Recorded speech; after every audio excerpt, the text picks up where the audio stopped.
Okay, gang, today we're going to talk about a guy actually had a very long career, but it started in the late 40s. He became Mr. America in 1948, and then he was Mr. Universe in 1962, so that's quite a spread. And we're going to do, actually, here's basically his bodybuilding career in a nutshell. So he competed in America in 47 and didn't win, obviously. But then he did win in 48. And he stayed in really good shape for most of his life. And you'll see even pictures of him older. He's in good shape.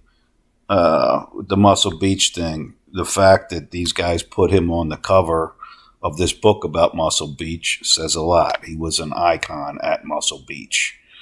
And he trained with all the big names in bodybuilding when he was there. And in fact, there was a video I did on Muscle Beach, and it did feature him. He is from Philly, which is my hometown. He actually went to the same high school my sister went to, Almy High School. And he joined... after his stint in the Navy, which is talked about in this 1956 Muscle Builder article, and actually he went in when he was on his 17th birthday, so pretty patriotic guy.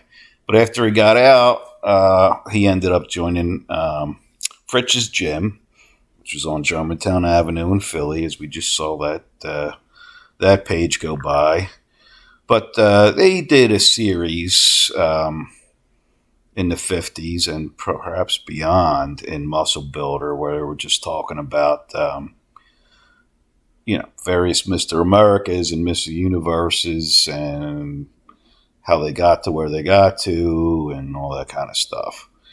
But it's talking about how Eiferman became an ambassador for bodybuilding. He would go around the high schools all over the country and, of course, do some flexing and a little bit of lifting and impress the kids, but just really trying to get America's youth into the idea of health and which bodybuilding was in those days. It wasn't the aberration that it became later on with everybody doing crazy drugs. I believe that Eiferman, certainly at least in the 40s, was drug-free. Did he ever experiment with anything later on? Perhaps. He's got really well-developed pecs and shoulders there, and he had good abs. And those were the most outstanding body parts that he had, and he always had those. But again, other than just his bodybuilding career, which was pretty good, and you'll see a number of magazines throughout the video, magazine covers that he made, so he was definitely a popular guy. And he trained with the likes of, Steve Reeves and Dave Draper, Chuck Collis, just all kinds of guys.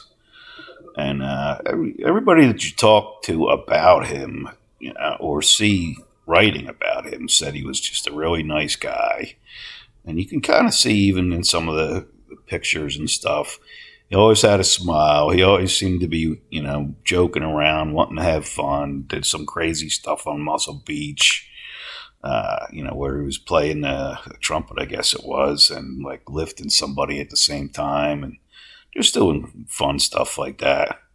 And I have one thing where I think he's lifting Steve Reeves with his teeth, which is something they did back those days. But he was at the pit where Draper trained, and some of the guys from my book on the original West Side Barbell Club guys, he trained with some of them, probably at in California at different places, in the pit and at Muscle Beach, stuff like that. Here he is with a bunch of kids. We talked about he's happiest when he's working with America's youth. There he is in 47. So in 47, he was just had really like a year of solid training under his belt. He had done some training in the service, but nothing real heavy duty. And I saw on Wikipedia where it said he gained 40 pounds while he was in the service. No. He didn't gain that 40 pounds until afterwards when he joined Fritsch's gym and like between 46 and 47.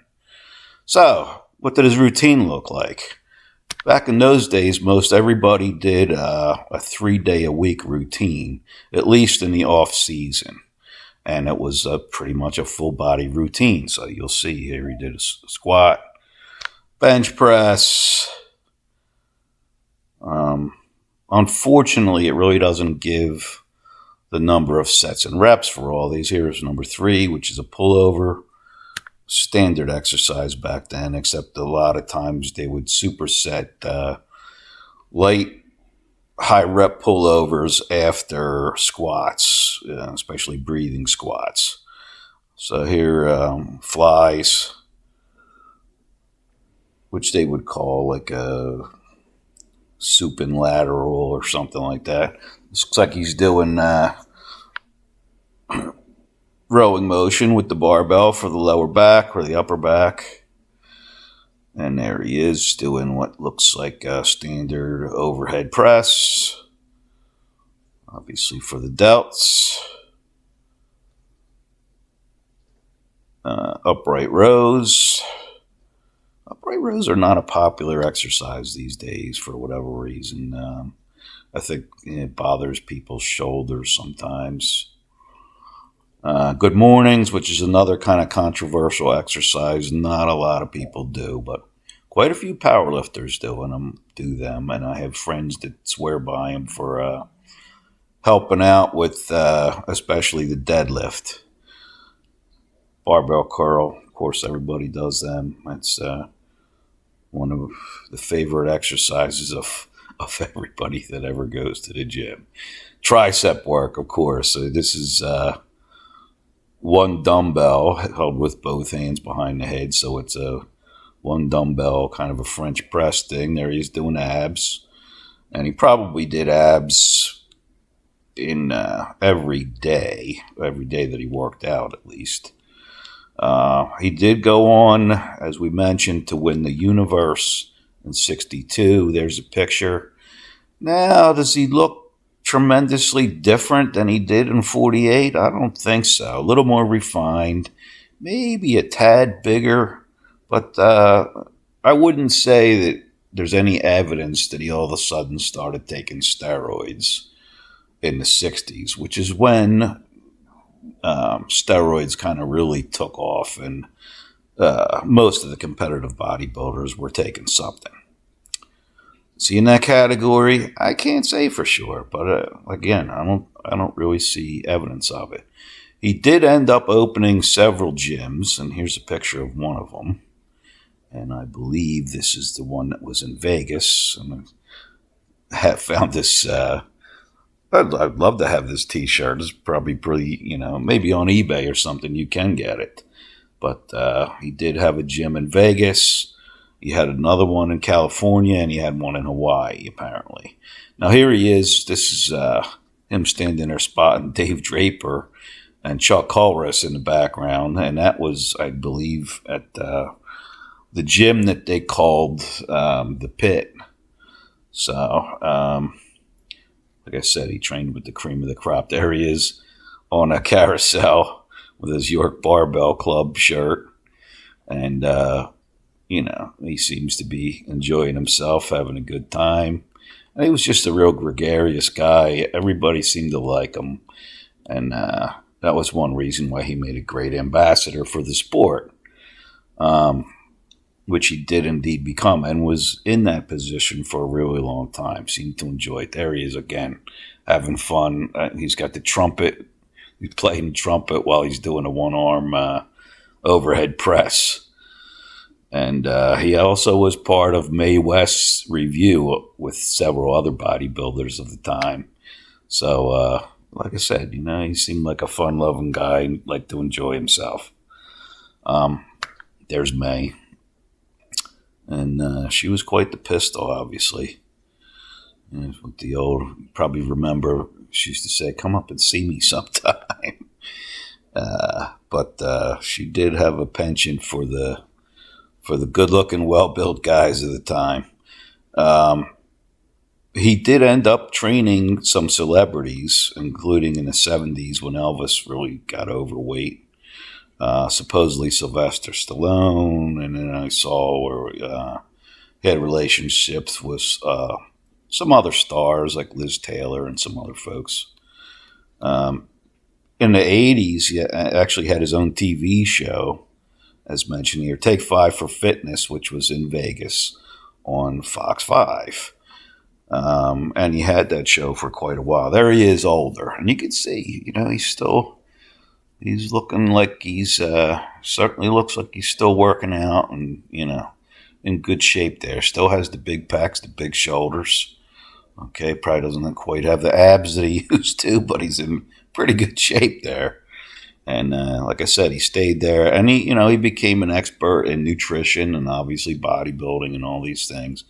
Now here he gets inducted into the Muscle Beach Hall of Fame posthumously, however you say that, after his death. He died in 2002.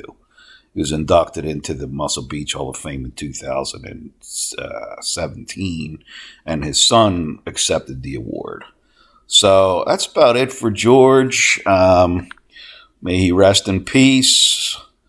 I hope you enjoy the video. Thank you, all you that have recently subscribed.